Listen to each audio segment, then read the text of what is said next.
అందరికి నమస్కారం. మనకు జీడీఎస్ గ్రామీణ డాక్ సేవక్ సంబంధించి ఉద్యోగాలకు అఫీషియల్‌గా నోటిఫికేషన్ అయితే విడుదలయ్యింది. దాదాపు 25,000కు పైగా అయితే పోస్టులయితే ఉన్నాయి. ఇందులో మనకు ఆంధ్రప్రదేశ్‌లో చూసుకున్నట్లయితే 918, అదేవిధంగా తెలంగాణలో చూసుకున్నట్లయితే 419 ఖాళీలైతే ఉన్నాయి. మనకు గ్రామీణ డాక్ సేవక్ పోస్టులంటే మీకు తెలిసిందే. ఎలాంటి ఎగ్జామ్ అయితే ఉండదు. జస్ట్ మీరు అప్లై చేస్తే మీ యొక్క 10థ్ మెరిట్ ఆధారంగా అయితే మిమ్మల్ని షార్ట్ లిస్ట్ అయితే చేస్తారు. ఇప్పుడు ఈ వీడియోలో చూసుకున్నట్లయితే మనకు తెలంగాణలో అదేవిధంగా ఆంధ్రప్రదేశ్‌లో ఇన్ని పోస్టులున్నాయని మీకు ఆల్రెడీ చెప్పడం అయితే జరిగింది. ఏ డిస్ట్రిక్ట్‌లో ఎన్ని పోస్టులున్నాయి, అదేవిధంగా దీనికి సంబంధించి రిక్రూట్‌మెంట్ ప్రాసెస్ ఎలా ఉంటది, అదేవిధంగా కరోనా బ్యాచ్ వాళ్ళకు ప్రాధాన్యత ఎలా ఉంటది, ఎవరికి ఎక్కువ ప్రాధాన్యత ఇస్తారు, అండ్ దీనికి సంబంధించి కరోనా బ్యాచ్ వాళ్ళకి అంటే వాళ్ళు అప్లై చేసుకోవచ్చా లేదా, వాళ్ళు ఫస్ట్ లిస్ట్‌లో ఎవరు ఎక్కువ సెలెక్ట్ అవుతారు, అంటే ఫస్ట్ లిస్ట్‌లో మాక్సిమం సెలెక్ట్ అయ్యేది ఎవరికి ఎక్కువ అవకాశాలు ఉన్నాయనే దాని గురించి కూడా వీడియోలో ఎక్స్‌ప్లెయిన్ అయితే చేస్తాను కాబట్టి ఇక్కడ కూడా స్కిప్ చేయకుండా అయితే చూడండి. దీనికి సంబంధించి అఫీషియల్ నోటిఫికేషన్ పీడిఎఫ్ అయితే మీకు స్క్రీన్ మీద అయితే చూపెడతాను ఇప్పుడు.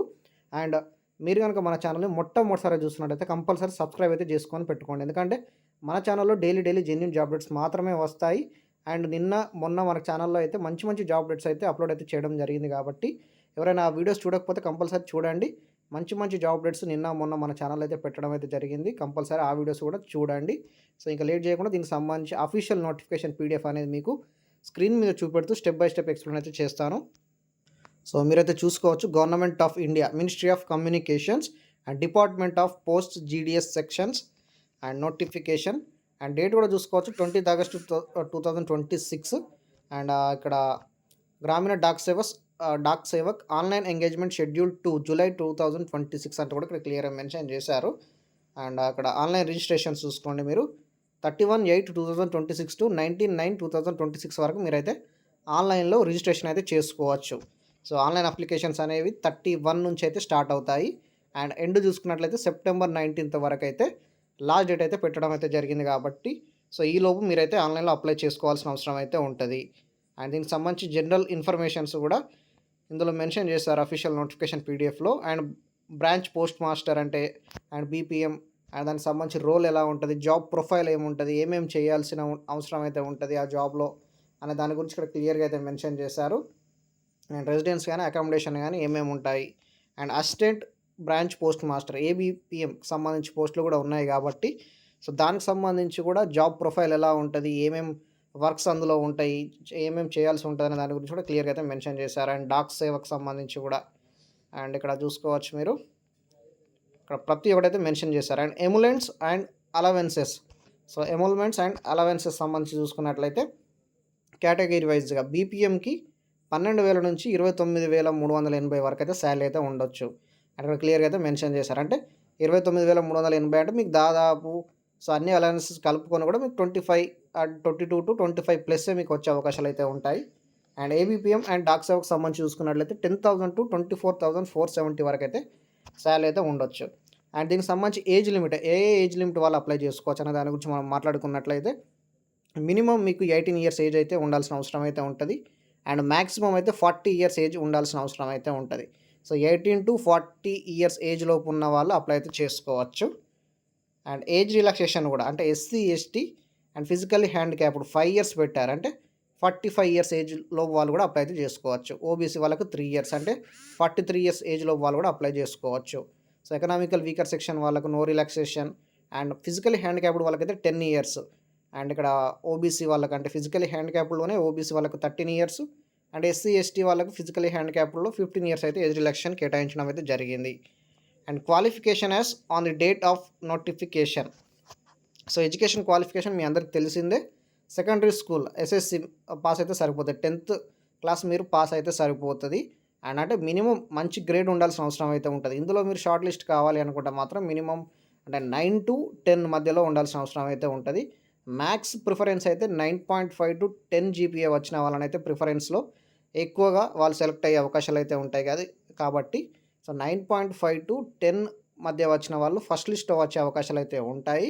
అదేవిధంగా ఇంకా ఏ ఎలిజిబిలిటీ ఉన్నవాళ్ళు ఫస్ట్ లిస్ట్‌లో మనకు షార్ట్ లిస్ట్ అయ్యే అవకాశాలు ఉంటాయో ఇంకా నేను ముందు వీడియోలో అయితే చెప్తాను. ఇప్పుడు మీరైతే ఎండ్ వరకు అయితే చూడండి. మధ్యలో నేను ఇంకా ప్రిఫరెన్సెస్ ఎవరెవరికి ఎక్కువ ఇస్తారనే దాని గురించి కూడా చెప్తాను. And special provisions in respect of knowledge of the local language. So local language సంబంధించి నాలెడ్జ్ కూడా ఉండాల్సిన అవసరం అయితే ఉంటుంది. ప్రతి ఏ డిస్ట్రిక్ట్ అంటే ఏ స్టేట్ వాళ్ళు ఆ స్టేట్‌కి సంబంధించి లోకల్ లాంగ్వేజ్ ప్రొఫిషియన్సీకి సంబంధించి కూడా ఉండాల్సిన అవసరం అయితే ఉంటది. And knowledge of computer, knowledge of cycling and adequate means of livelihood కూడా ఉండాల్సిన అవసరం అయితే ఉంటది. సో ఫిజికల్లీ హ్యాండిక్యాప్డ్ వాళ్ళకైతే ఎలాంటి రిక్వైర్మెంట్స్ అంటే ఫిజికల్లీ హ్యాండిక్యాప్డ్‌లోనే లో విజన్ గాని అంటే ఎంత పర్సెంట్ ఉండాలి అంటే ఎంత పర్సెంట్ ఉండకూడదు దీనికి సంబంధించి. సో ఎంత పర్సెంట్ వరకు మీకు ఫిజికల్లీ అంటే మీరు ఉండాల్సిన అవసరం అయితే ఉంటది. అంటే లో విజన్‌లో గాని, డెఫ్ అండ్ డమ్‌లో గాని అండ్ వే ఆఫ్ అంటే టాకింగ్‌లో గాని అంటే సంథింగ్ ఎందులో అయినా కూడా మీకు ఎంత పర్సెంట్ ఉండాలి, ఎంత పర్సెంట్ ఉండకూడదు అనే దాని గురించి కూడా క్లియర్‌గా అయితే మెన్షన్ చేశారు. సో ప్రతి ఒక్క పాయింట్స్ అనేది అఫీషియల్ నోటిఫికేషన్ పీడిఎఫ్‌లో మెన్షన్ చేశారు కాబట్టి సో ప్రతి ఒక్కరికి అఫీషియల్ నోటిఫికేషన్ పీడిఎఫ్ అనేది చాలా అంటే చాలా అవసరపడుతుంది. సో మన టెలిగ్రామ్ గ్రూప్‌లో అయితే జాయిన్ అయిపోండి. ఈ వీడియో కింద డిస్క్రిప్షన్‌లో లేదా ఈ వీడియో కింద కామెంట్ సెక్షన్‌లో పిన్ చేస్తాను టెలిగ్రామ్ గ్రూప్ యొక్క లింక్. ఆ లింక్ క్లిక్ చేసి టెలిగ్రామ్ గ్రూప్‌లో జాయిన్ అయిపోండి. అఫీషియల్ నోటిఫికేషన్ పీడిఎఫ్ టెలిగ్రామ్ గ్రూప్‌లో ఉంటది. సో మీరు ఒకసారి మళ్ళీ క్రాస్ చెక్ చేసుకోవచ్చు. అండ్ ఈ జాబ్స్‌కి ఎలా అప్లై చేయాలి? సో అఫీషియల్‌గా వాళ్ళ యొక్క వెబ్‌సైట్ అనేది సో ఇందులో మెన్షన్ చేశారు. సో ఆ వెబ్‌సైట్‌లోకి వెళ్లి మీరు అప్లై చేయాల్సిన అవసరం అయితే ఉంటది. అండ్ సెలక్షన్ క్రైటీరియా కూడా అండ్ ఇక్కడ సెలక్షన్ క్రైటీరియా కూడా చూసుకున్నట్లయితే ఆల్మోస్ట్ 10th పాస్ అయితే సరిపోతది. మెరిట్ ఆధారంగానే సెలెక్ట్ చేస్తారంటూ కూడా క్లియర్‌గా అయితే మెన్షన్ చేశారు. మీ అందరికి తెలిసిందే అది కూడా. అండ్ A1 అంటే ఏంటిది? 10 అంటే మల్టిపుల్ ఫ్యాక్టర్ 9.5 అంటే 9.5 టు 10 మధ్య ఉన్న వాళ్ళని A1 అంటారు. అండ్ 9 టు 9.5 మధ్యలో ఉన్న వాళ్ళని A2 అని అంటారని కూడా క్లియర్‌గా అయితే మెన్షన్ చేశారు.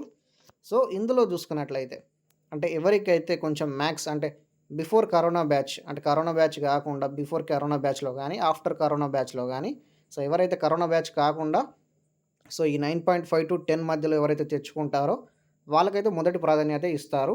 సో మాక్సిమం అయితే చాలామందిలో ఇప్పుడు కరోనా బ్యాచ్ వాళ్ళు లాస్ట్ నోటిఫికేషన్స్‌లో కూడా చాలామంది అయితే సెలెక్ట్ అయితే అవ్వలేదు. బట్ ఇందులో చూసుకున్నట్లయితే ఆ ఆధారంగానే నేను చెప్తున్నాను. మెన్షన్ అయితే చేయలేదు. బట్ ఆ ఆధారంగా చూసుకున్నట్లయితే కరోనా బ్యాచ్ కంటే కూడా అంతకుముందు పాస్ అయిన వాళ్ళు గానీ, లేకపోతే కరోనా తర్వాత పాస్ అయిన వాళ్ళని గానీ సో షార్ట్ లిస్ట్ అయితే చేస్తున్నారు. సో ఒకటి మెయిన్ పాయింట్ ఏంటిదంటే కరోనా బ్యాచ్ కాకుండా మీకు 9.5 టు 10 మధ్యలో వచ్చిన వాళ్ళు షార్ట్ లిస్ట్ అయ్యే అవకాశాలైతే ఉంటాయి. అండ్ ఫస్ట్ లిస్ట్‌లో షార్ట్ లిస్ట్ అయ్యే అవకాశాలు ఎవరికి ఉంటాయంటే సో 9.5 టు 10 మధ్యలో రావాలి. అది కూడా కరోనా బ్యాచ్ అవ్వకూడదు వాళ్ళు. అండ్ కొంచెం ఏజ్ అనేది ఎక్కువగా ఉంటే సో ఏజ్ అనేది ఎక్కువగా ఉండి సో మంచి మెరిట్ అనేది సాధిస్తే కరోనా బ్యాచ్ కాకుండా వాళ్ళనైతే ఫస్ట్ సెలెక్ట్ చేసే అవకాశాలైతే ఉన్నాయి. సో ఇక్కడ చూసుకోవచ్చు B1 అంటే ఏంటిది? B2 అంటే ఏంటిది? C1 అంటే ఏంటిది? C2 అంటే ఏంటిది? D అంటే ఏంటిది? ఇక్కడ క్లియర్‌గా అయితే మెన్షన్ చేశారు కాబట్టి మీరైతే చూసుకోవచ్చు. అండ్ ప్రతి ఒక్కటైతే మెన్షన్ చేశారు. సో ఇందులో కొన్ని ఇంపార్టెంట్ పాయింట్స్ అయితే ఉన్నాయి. సో మీరు అఫీషియల్ నోటిఫికేషన్ పీడిఎఫ్‌ని అనేది యాక్సెస్ అయితే చేసుకోండి. మన టెలిగ్రామ్ గ్రూప్‌లో అయితే ఉంటది. And communication of selection and process of physical verification documents కూడా ఉంటాయి. అంటే షార్ట్ లిస్ట్ అయిన వాళ్ళని సో ఫిజికల్‌గా వాళ్ళ యొక్క డాక్యుమెంట్స్ అనేది వెరిఫికేషన్ అయితే చేస్తారు. సో ఏమేమి డాక్యుమెంట్స్ అంటే మార్క్ షీట్స్ గానీ, ఐడెంటిటీ ప్రూఫ్ గానీ, క్యాస్ట్ సర్టిఫికేట్ గానీ, ఫిజికల్లీ హ్యాండిక్యాప్డ్ వాళ్ళైతే ఫిజికల్లీ హ్యాండిక్యాప్డ్ సర్టిఫికేట్ గానీ, EWS certificate, transgender certificate, date of birth proof. So ఇవైతే మిమ్మల్ని ఆఫ్టర్ షార్ట్ లిస్ట్ అయినాక ఈ యొక్క డాక్యుమెంట్స్ అనేది ఉండాల్సిన అవసరం అయితే ఉంటది. అండ్ ఇంపార్టెంట్ ఇన్‌స్ట్రక్షన్స్ కూడా మెన్షన్ చేశారు. సో కొన్ని ఇన్‌స్ట్రక్షన్స్ అయితే మెన్షన్ చేశారు అప్లికెంట్ సమయంలో అండ్ రిజిస్ట్రేషన్ సమయంలో. ఆన్‌లైన్ అప్లికేషన్ ఫామ్ గానీ, మీకు వన్ టైమ్ రిజిస్ట్రేషన్ ఓటీఆర్ అనేది ఒకటి ఉంటది. ఫిల్లింగ్ ఆఫ్ ఆన్‌లైన్ అప్లికేషన్ అనేది కంపల్సరీ ఉండాలంటే వన్ టైమ్ రిజిస్ట్రేషన్ కూడా మీరు చేసుకోవాల్సిన అవసరం అయితే ఉంటది. సో ఇక్కడ కొన్ని ఇంకా మెన్షన్ చేశారు. వన్ టైమ్ రిజిస్ట్రేషన్ అనేది మీరు చేసుకున్న తర్వాతనే ఆన్‌లైన్ అప్లికేషన్స్ అనేది చేసుకోవాల్సిన అవసరం అయితే ఉంటది. అండ్ పేమెంట్ ఆఫ్ ఫీ చూసుకున్నట్లయితే ₹100 అనేది ఉంటది to be paid. And SC, ST వాళ్ళకు అంటే ఫిజికల్ హ్యాండిక్యాప్డ్ వాళ్ళకండి, ట్రాన్స్ ఉమెన్ వాళ్ళకి ఎలాంటి అప్లికేషన్ ఫీ అయితే లేదంటూ కూడా క్లియర్‌గా అయితే మెన్షన్ చేశారు. Selection of division and exercise preferences. So 1% అంటే ఒక పర్సన్ ఒక డివిజన్‌కి మాత్రమే అంటే ఒక డిస్ట్రిక్ట్‌కి మాత్రమే మీరైతే అప్లై చేసుకోవాల్సిన అవసరం అయితే ఉంటది. మల్టిపుల్ డివిజన్స్ గానీ, డిస్ట్రిక్ట్ గానీ అప్లై చేసుకోవాల్సిన ఇందులో అంటే ఆ పర్మిషన్ అయితే లేదు. ఒక్క డిస్ట్రిక్ట్, ఒక డివిజన్‌కి మాత్రమే అప్లై చేసుకోవాలి. అండ్ మీరు డీటెయిల్స్ కూడా చూసుకున్నట్లయితే ఇక్కడ దేశవ్యాప్తంగా వివిధ పోస్టల్ సర్కిల్‌లో Gramin Dak Sevak so GDS, BPM, ABPM ఉద్యోగాల భర్తీకి అయితే ఇండియన్ పోస్ట్ నోటిఫికేషన్ విడుదల చేసింది. ఆగస్టు 31 నుంచి సెప్టెంబర్ 19 వరకు మీరు రిజిస్ట్రేషన్ అయితే చేసుకోవచ్చు. సో ఆంధ్రప్రదేశ్‌లో 918 పోస్టులు అయితే ఉన్నాయి. అండ్ తెలంగాణలో 419 ఖాళీలైతే ఉన్నాయి. సో దేశంలో మొత్తం 25,000 ఖాళీలైతే ఉన్నట్లు తెలుస్తుంది. సో వయసు కూడా చూసుకోవచ్చు. 18-40 ఏళ్ళైతే మీకు ఉండాల్సిన అవసరం అయితే ఉంటది. ఎలాంటి రాత పరీక్ష అయితే ఉండదు. సో 10th మార్కుల ఆధారంగా అయితే సెలెక్ట్ అయితే చేస్తారు. సో ప్రిఫరెన్సెస్ అయితే మ్యాథ్స్ నేను చెప్పిన మీకు కరోనా బ్యాచ్ వాళ్ళని కాకుండా కరోనా బ్యాచ్ వాళ్ళు కాకుండా ఎవరైతే కరోనా కంటే ముందు లేదా కరోనా తర్వాత ఎవరైతే సో ఈ 9-10 మధ్యలో ఎవరికైతే జీపీఏ వస్తదో వాళ్ళైతే ఫస్ట్ లిస్ట్‌లో షార్ట్ లిస్ట్ అయ్యే అవకాశాలైతే ఉంటాయి. కరోనా బ్యాచ్ వాళ్ళు కారా అంటే కరోనా బ్యాచ్ వాళ్ళు కూడా అవుతారు. బట్ ఫస్ట్ లిస్ట్‌లో కొంచెం కష్టం అని చెప్పుకోవచ్చు. తర్వాత సెకండ్, థర్డ్ లిస్ట్‌లో అయ్యే అవకాశాలైతే ఉంటాయి. ఫస్ట్ లిస్ట్‌లో మాత్రం వితౌట్ కరోనా బ్యాచ్ అంటే కరోనా బ్యాచ్ వాళ్ళు కాకుండా వేరే వాళ్ళు మంచి మెరిట్ సాధించిన వాళ్ళైతే ఫస్ట్ లిస్ట్‌లో వచ్చే అవకాశాలైతే ఉంటాయి. అండ్ ఏజ్ కూడా కొంచెం ఎక్కువ ఉన్నవాళ్ళు అంటే 18 అంటే 19, 20 ఉన్నవాళ్ళు కూడా ఫస్ట్ లిస్ట్‌లో వచ్చే అవకాశాలైతే ఉంటాయి. మంచి మెరిట్ సాధించిన వాళ్ళు 10థ్‌లో. సో దీని ఆధారంగా అయితే సెలెక్ట్ అయితే చేస్తారు. సో మీకు అర్థమైంది అనుకుంటున్నా. ఇంకా మీకు ఎలాంటి డౌట్స్ ఉన్నా కూడా ఈ జాబ్‌కి సంబంధించి ఎలాంటి డౌట్స్ ఉన్నా అండ్ ఫర్దర్‌గా మన ఛానెల్‌లో పెట్టిన జాబ్స్‌కి సంబంధించి ఎలాంటి డౌట్స్ ఉన్నా కూడా ఆ వీడియో కింద కామెంట్ సెక్షన్‌లో అయితే కామెంట్ అయితే చేయండి. నేను వెంటనే రిప్లై ఇవ్వడానికైతే ట్రై చేస్తాను. సో ఇలాంటి మరెన్నో మంచి జాబ్ అప్డేట్స్ కోసం మన ఛానల్ అయితే తప్పకుండా సబ్స్క్రైబ్ అయితే చేసుకోండి. మన ఛానల్‌లో డైలీ మంచి జాబ్ అప్డేట్స్ వస్తూనే ఉంటాయి. జెన్యూన్ జాబ్ అప్డేట్స్ మాత్రమే వస్తూ ఉంటాయి. సో మీరు అఫీషియల్ వెబ్‌సైట్స్‌కి వెళ్లి కూడా చెక్ చేసుకోవచ్చు. ఈ జాబ్స్ నిజంగా పడ్డాయా లేవా అనేది కూడా చెక్ చేసుకోవచ్చు. So thank you for watching. By.